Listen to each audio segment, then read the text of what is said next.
Hola, hola, buen día y buena suerte para todos. Amigas y amigos, en la descripción de mi canal prometí tratar el tema del control eléctrico y a partir de este video comenzaré con este útil e interesante tema.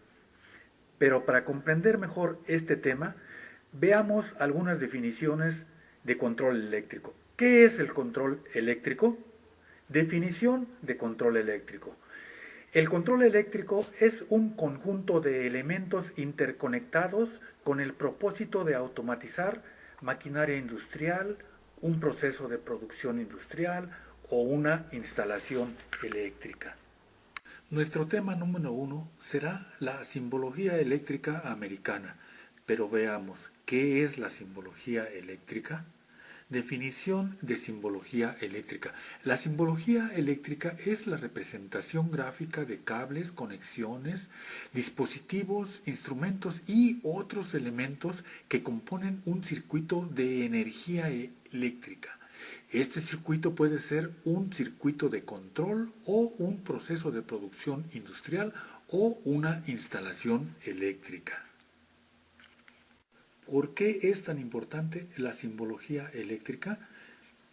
Porque la simbología eléctrica nos permite representar gráficamente la función que realiza cada elemento de un circuito de control utilizados en los sistemas de automatización.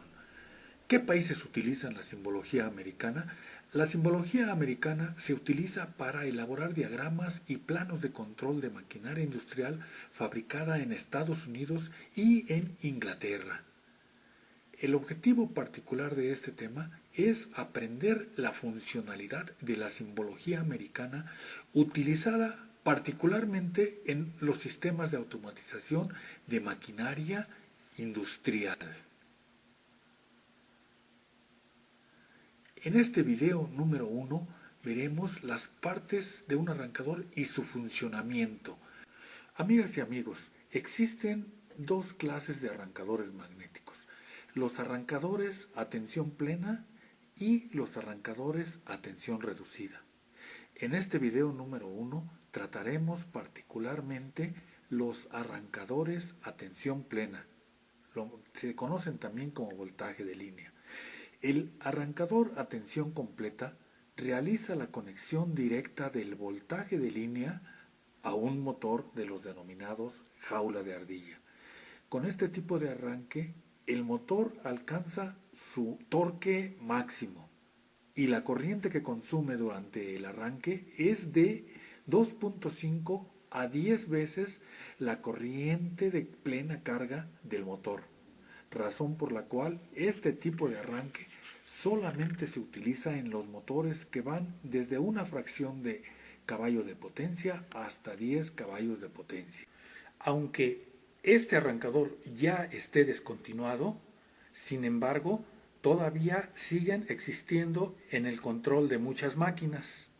La razón por la cual escogí este arrancador es porque se presta muy bien para mostrarles con claridad las partes de un arrancador y el funcionamiento de cada una de estas. Esta es la placa de características del arrancador.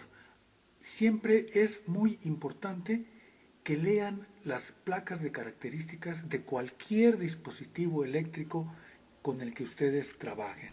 Aviso importante, antes de trabajar en cualquier circuito eléctrico o con cualquier dispositivo eléctrico que esté energizado, es decir, conectado a una fuente de energía eléctrica, debemos trabajar bajo normas de seguridad.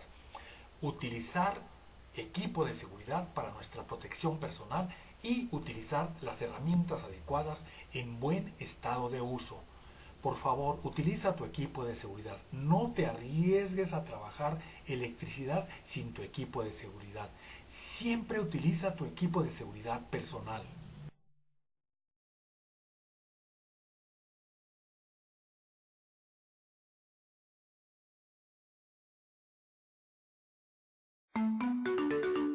Partes de un arrancador y el funcionamiento de cada parte. ¿Qué es un arrancador magnético?